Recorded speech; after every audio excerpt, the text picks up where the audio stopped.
Good morning guys, আবারও চলে এলাম আজকে একটা নিত্য নতুন খাবারের রেসিপি নিয়ে। তো আজকে আমরা বানাতে চলেছি এগ মশালা। তো এই এগ মশালা বানানোর জন্য আমাদের কি কি উপকরণ লাগবে, কখন কি করতে হবে, সেটা আমি সম্পূর্ণ ডিটেলসে আপনাদেরকে বলবো। তো আমি ডিম বসিয়ে দিলাম সেদ্ধ হওয়ার জন্য, হালকা নুন ছিটিয়ে দিয়েছি। নুন ছিটিয়ে দেওয়ার ফলে ডিমগুলো ফেটে যায় না। আর এখানে আমি নিয়ে নিয়েছি পেঁয়াজ, টমেটো, শুকনো লঙ্কা, গোটা গরম মশলা, তেজপাতা, চারমগজ আর কাজু বাদাম। আর এখানে আমি মশলা অ্যাড করেছি জিরে গুঁড়ো, ধনে গুঁড়ো, ক্রান্তি মশলা। এই ক্রান্তি মশলাটা হলো আমাদের একটা সিক্রেট মশলা, যেটা আমরা ঘরেই বানাই। তো কড়াইয়ে তেল গরম করতে বসিয়ে দিলাম। তারপর একে একে আমরা চারমগজ আর কাজু বাদামগুলো ভেজে তুলে নেব। তারপর কেটে রাখা পেঁয়াজগুলো আমি আস্তে আস্তে ভেজে নেব।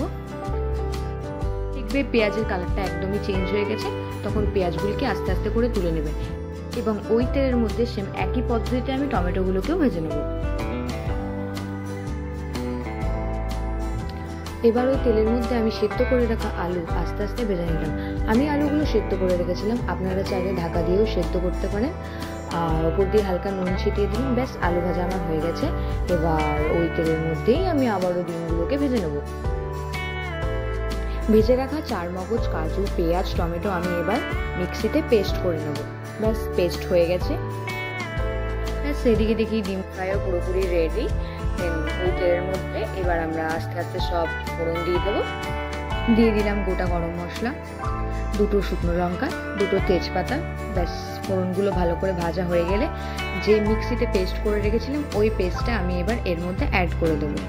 দেন মশলাটা যখন আমার পুরোপুরি ভাজা হয়ে যাবে, তখন যে মশলাগুলো ছিল ওই মশলাগুলো আমি আস্তে আস্তে সব অ্যাড করে দেবো। সামান্য অল্প পরিমাণে জল অ্যাড করে দেবো।